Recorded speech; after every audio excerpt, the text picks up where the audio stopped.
నమస్కారం. ఈరోజు మనం దేవి భాగవతం నుంచి ఒక అద్భుతమైన కథ గురించి తెలుసుకుందాం. ఇది మనందరిలో ఉండే అహంకారం అనే ఒక రాక్షసుడుంటాడు కదా, దాన్ని ఎలా జయించాలో నేర్పే ఒక టైమ్లెస్ స్టోరీ అన్నమాట. ఇంకెందుకు ఆలస్యం, పదండి ఆ కథలోకి వెళ్ళిపోదాం. అయితే ఈ కథలోకి వెళ్లే ముందు మనల్ని మనం వేసుకోవాల్సిన కొన్ని ప్రశ్నలున్నాయి. ఆలోచించండి. మనలో ఉండే ఈ చెడు, ఈ నెగటివిటీ అసలు ఎక్కడినుంచొస్తుంది? కొన్ని సమస్యలు ఉంటాయి. మనమెంత ప్రయత్నించినా సరే అవి మనల్ని వదిలిపెట్టవు. ఎందుకలా? ఈ ప్రశ్నలకు జవాబే ఈ కథ. ముందుగా అసలీ అహంకారం ఎలా పుట్టిందో చూద్దాం. వినడానికి ఆశ్చర్యంగా ఉంటుంది కాని ఒక చిన్న మలినం, మనం పట్టించుకోనంత చిన్న విషయం విశ్వానికే పెనుముప్పుగా ఎలా మారిందో ఈ కథ మనకు చూపిస్తుంది. ఈ కథ మొదలయ్యేది ఎప్పుడంటే మహాప్రళయం తరువాత. ఒక్కసారి ఊహించుకోండి, సృష్టి అనేది ఇంకా లేదు.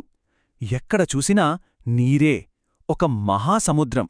ఆ సముద్రంలో శ్రీమహావిష్ణువు యోగనిద్రలో ఉన్నారు. సరిగ్గా అదే సమయంలో ఆయన చెవులనుంచి వచ్చిన ఒక చిన్న మలినం అంటే చెవిగులిమి నుంచి ఇద్దరు రాక్షసులు పుట్టారు. వాళ్లే మధు మరియు కైటబులు. చూడండి, కేవలం చెవిగులిమి నుంచి పుట్టారు, కాని వాళ్లకి విపరీతమైన శక్తి వచ్చింది. అయితే ఆ శక్తితో పాటే అంతులేని అహంకారం కూడా వచ్చేసింది.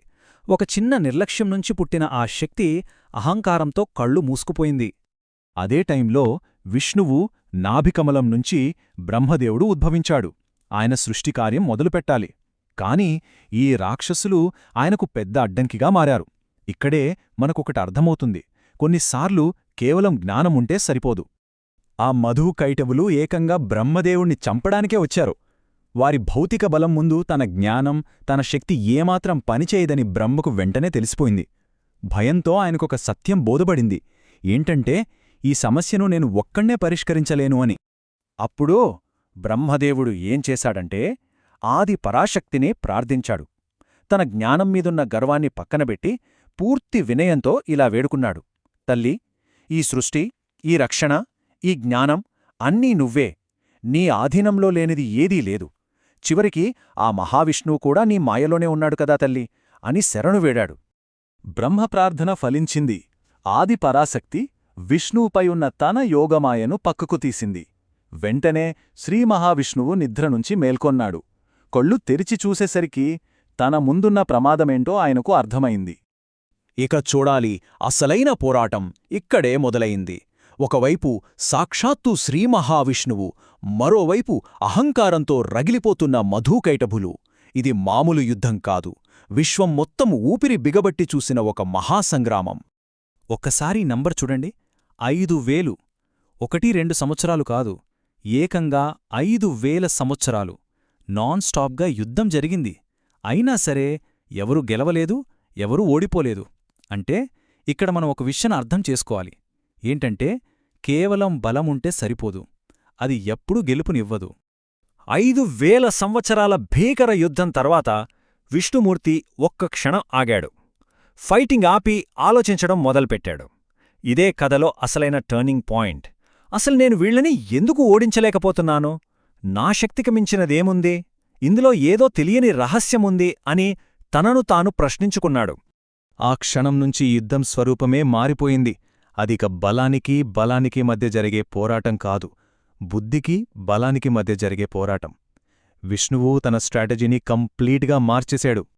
విష్ణువు ఆలోచించగా అసలు విషయం తెలిసింది. ఆ రాక్షసులు ఆదిపరాశక్తి కోసం ఘోరమైన తపస్సు చేసి ఒక వరం పొందారు. ఆ వరమే స్వచ్ఛంద మరణం. దాని అర్థమేంటంటే, వాళ్ళని ఎవ్వరూ చంపలేరు. వాళ్లంతట వాళ్ళు సరే అంటే తప్ప వాళ్లకు మరణమనేది రాదు. ఈ స్లైడు మొత్తం కథ సారాంశాన్ని అద్భుతంగా చూపిస్తుంది. చూడండి, విష్ణువు తన పద్ధతిని ఎలా మార్చాడో. బలంతో పోరాడినప్పుడు 5000 ఏళ్లు అయినా గెలుపు రాలేదు. కాని ఎప్పుడైతే బుద్ధిని ఉపయోగించాడో వాళ్ల బలాన్ని పొగిడాడు, వాళ్ళ అహంకారాన్ని ఒక ఆయుధంగా వాడుకున్నాడు. చివరికి వాళ్లచేతే వరమడిగేలా చేసుకున్నాడు. రిజల్ట్ సంపూర్ణ విజయం. విష్ణువు వాళ్లని పొగడగానే ఆ రాక్షసుల అహంకారం కట్టలు తెంచుకుంది. వాళ్లు గర్వంతో, ఓ విష్ణు, నీ ఫైటింగ్కి మేము ఫిదా అయిపోయాం. నీకు ఏదైనా వరం కావాలంటే కోరుకో, మేమిస్తాం అన్నారు. చూశారా, వాళ్ల అహంకారమే వాళ్ల పతనానికి దారితీసింది. విష్ణువు ఒక క్షణం కూడా ఆలస్యం చేయకుండా ఆ అవకాశాన్ని అందుకున్నాడు. సరే, అయితే నాకు మీ మరణాన్నే వరంగా ఇవ్వండి అని అడిగాడు. ఇంక మాట తప్పలేని పరిస్థితి. వాళ్లు తమ అహంకారంతో చివరిగా ఒక కండిషన్ పెట్టారు. ఓకే, కాని ఒక షరతు.